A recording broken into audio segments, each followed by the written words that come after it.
श्रीकृष्णाय परब्रह्मणे नमः। श्रीमद्भगवद्गीताध्यानश्लोकाः।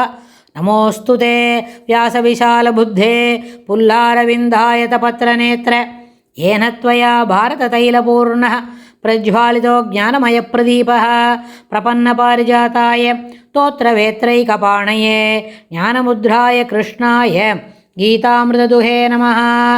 सर्वोपनिषदो गावो दोक्ता गोपालनन्दनः पार्थो वत्सत्सुधीर्भोक्ता दुक्तं गीतामृतं महत्। वसुदेवसुतं देवं कंसचाणूरमर्दनं देवकी परमानन्दं कृष्णं वन्दे जगद्गुरुम्। அடுத்தது 33வது ஸ்லோகம்.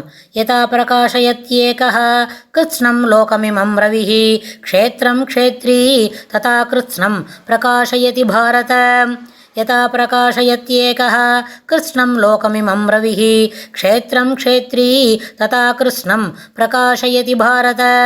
இந்த ஸ்லோகத்தில் பெருமாள் என்ன சொல்கிறாருன்னு கேட்டால், அர்ஜுனனை கூப்பிட்டு யதா ஏகஹா ரவிஹி இமம் கிருஷ்ணம், இந்த லோகத்துக்கு எப்படி ஒரே ஒரு சூரியன் எல்லா இடத்தையும் பிரகாசிப்பிக்கின்றதோ அப்படி எது ஒரே சூரியனே உலகம் முழுக்க எல்லாத்துக்கும் எப்படி வெளிச்சம் தரதோ, அந்த வெளிச்சம் இருந்தால் தான் என்ன செய்ய முடியும், வெளிச்சம் இருந்தால் தான் உயிரினங்கள் வாழ்வதற்கு இயலும். அப்படி அது எப்படி ஒரே சூரியன் எல்லா உலகத்துக்கும் வெளிச்சத்தை கொடுக்குறதோ அவ்வாறே க்ஷேத்ரியான ஆத்மா கிருஷ்ணம் க்ஷேத்திரம் எந்தெந்த சரீரத்தில் இருக்குதோ க்ஷேத்திரம் அனைத்தையும் உருவம் அனைத்தையும் க்ஷேத்திரமாகிய உருவு என்ன சில அதை இப்போ சொன்னோம். என்னது சிங்கத்து வடிவில் இருக்கிற ஒரு உயிர், யானை வடிவில் இருக்கிறது, மனுஷ சரீரத்துக்குள்ளே இருக்குது. அப்புறம் இன்னும் எத்தனை பிரகிருத்தியில் எத்தனை ஜீவராசிகள் இருக்கோ எல்லா ஜீவராசிகளுக்குள்ளேயும் உயிர் இருக்கிறது. அந்த உயிர் என்றது ஆத்மான்றது க்ஷேத்ரி என்னது ஞானமயமான வடிவானது, ஒளி வடிவானது. அப்புறம் இன்னும் என்ன சொல்லணும், எல்லா விதமான உணர்வுகளையும் கொண்டது தான்.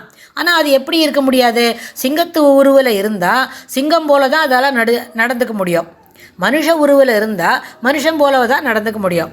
அப்புறம் வேறு இன்னும் எதான புலி பக்ஷி மிருகம் அப்படின்னு சொன்னால், பசு பக்ஷி மிருகம்னு சொன்னால் பசுக்கிட்ட இருந்தால் பசு போல் சாதுவாக தான் இருக்கணும், ரொம்ப பசுவாக போயிட்டுருக்கு அப்படின்னு. ஆனால் அந்த ரௌத்ரத்தை காட்டக்கூடிய ஒரு சரீரத்தில் இருந்தால் அது எத்தனை ஞான வடிவான இருந்தாலும், அதுக்கப்புறம் என்ன ஒளி வடிவமாக இருந்தாலும் அது என்ன பண்ணணும், சிங்கத்துக்கிட்ட இருந்தால் அந்த சரீரத்தில் இருந்தால் அதற்குண்டான அனுகுணமான குணங்களை ஏற்றுக்கொண்டு அதுபோல தான் நடந்துக்கணும். மனுஷன்னு சொன்னால் மனுஷ சரீரத்தில் இருந்தால், ஒரு ஆண் சரீரத்தில் இருந்தாலும் பெண்ணாக இருந்தாலும் அந்த எந்த சரீரத்தில் இருந்தாலும் அந்த சரீரத்துக்கு ஏற்புடைய வெளிப்படுத்தக்கூடிய குணங்களை மட்டுமே காட்டிக்கொண்டு இருக்க வேண்டும். இதில் இதுக்கு மாற்றா செய்தால் அது ஏற்புடையதென்று அது என்ன பண்ண முடியாது, ஒப்புத்து கொள்ளக்கூடியதும் அன்று.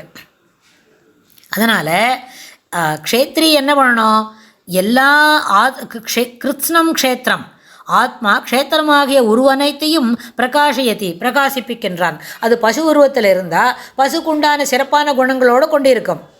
அது சிங்கத்து உருவில் இருந்தால் சிங்கத்துக்கு உண்டான சிறப்பான குணங்களோடு கொண்டு இருக்கும். ஆனால் சிங்கத்துக்குன்னு இருக்கிற அந்த தாமச குணம் ராஜச குணம் இருக்கே அது இருந்துன்னு தான் இருக்கும். மனுஷன்னு சொன்னால் சத்துவகுணம் மேலோங்கி இருக்க வேண்டும். அங்கே இருக்கக்கூடாது, தாமசமும் ராஜசமும் குறைபாடாக இருக்கணும். அது தாமசம் இருக்கக்கூடாது தான். ஆனால் அது பழக்க தோஷம் சரீரத்தில் இருக்கும். இந்த பிருத்திவி சம்பந்தம் அந்த சரீரத்தில் இருக்கிற பிரகிருதிக்கும் அதுக்கு இருக்கிற சம்பந்தம். அதனால் என்ன பண்ணோம், தாமசம் ராஜசம் ரெண்டு சில நேரத்தில் ரொம்ப மேலோங்கி கூட இருக்கும். சத்துவம் என்பது அதனோட டிகிரியை வெளியில் காமிக்காமல் அது ஸ்பர்சிக்கிற ஒரு இங்கிலீஷில் ஒரு வார்த்தை சொல்லுவோம், த்ரெஷோல்டுன்னு. அதாவது ஒரு பார்த்த உடனே தெரிஞ்சுக்கிற அளவுக்கு ஒரு இருட்டான உள்ளுக்குள்ளே ஒரு சின்ன விளக்கு ஒரு சின்ன தீபத்தை எழுதினா அந்த இடத்துல இருக்கிற இருட்டு போயிடும். ஆனால் அது உடனே அங்கே மைக்ரோப்ஸ் எல்லாம் பார்க்க முடியுமான்னு கேட்டால் இல்லை தான். ஆனால் இருட்டை ஒழிக்கிறதுக்கு ஒரே ஒரு சின்ன தீபம் போகிறோம். அதுபோல் இந்த சரீரத்தில் இருக்கிற ஜீவனை கண்டுபிடிச்சிக்கிறதுக்கு ஒரு சின்ன குணம் இருந்தால் காமிச்சா போகிறோம் தான். ஆனால் அப்பொழுது தாமசம் ராஜசம் தான் மேலோங்கி நிற்கும் என்று சொன்னால் சத்துவம் என்பது கண்டெடுக்கக்கூடிய ஒரு நிலைமையில் இருக்கும். இங்கே தேடி கண்டுபிடிச்சிக்கணும். அப்போ சத்துவத்தை கண்டுபிடிச்சிக்கணும் காட்டிலும் சத்துவகுணம் மேலோங்கி இருக்கணும். அப்பொழுதுதான் அந்த க்ஷேத்திரிக்கு என்ன இருக்கும், அது அங்கே பிரகாசிப்பிக்கும். அதுபோல் ஒரு நேரத்திலையும் எந்தெந்த இடத்துல இந்த உலகத்துக்கு முழுக்க ஒரே சூரியன் ஒளி பரப்பிக்கொண்டு இருக்கின்றதோ அதுபோல் இந்த க்ஷேத்திரியான ஆத்மா எல்லா இடத்திலும் பிரகாசிப்பிக்கொண்டு தான் இருக்கிறார். ஆனால் ஏற்றுக்கொண்ட சரீரத்துக்கு ஏற்றவாறு. கர்மவசாத்து என்ன சரீரம் கிடச்சிருக்கோ அதுக்கு தகுந்த மாதிரி அந்த சரீரத்தில் அது பிரகாசிப்பிக்கொண்டு இருக்கும். ஆனால் இதில் என்ன மாறுதல் இருக்கும்? அது எல்லா இடத்துக்கும் அந்த ஒரே ஆத்மா வேறு வேறு தான். பூனை சரீரத்தில் இருந்தாலும், புலி சரீரத்தில் இருந்தாலும், மனுஷ சரீரத்தில் இருந்தாலும் எல்லா ஆத்மாவும் வேறு தான் சரீரத்துக்கு ஏற்றுக்கொண்ட வகையில். ஆனால் ஆத்மா ஒன்று போல தான் இருக்கும். எல்லா ஆத்மாவுக்கும் ஒளி பொருந்தியது, ஞானம் நிறைந்தது. அப்புறம் பெரிய அளவில் அது தன்னுடைய தன்மயமான ஒரு சரீரத்தில் அது இருக்க முடியும் அப்படின்னு சொன்னால், ஆனால் கர்மவசாத்து எந்த சரீரத்தில் இருக்கோ அதுக்கு தகுந்த மாதிரி அது என்ன பண்ணணும்? தன்னை மௌட்டியமாகத்தான் ஆக்கி கொண்டு காட்டிக்கொண்டு இருக்கும், விழுறோம் அப்படின்றத இந்த பெருமாள் இந்த ஸ்லோகத்தில் தெளிவாக சொல்லி கொடுக்குறார். அடுத்த ஸ்லோகத்தில் இன்னும் என்ன சொல்கிறாருன்னு நம்ம பார்க்கலாம். ஸ்ரீ கிருஷ்ணாய துப்யம் நமஹ.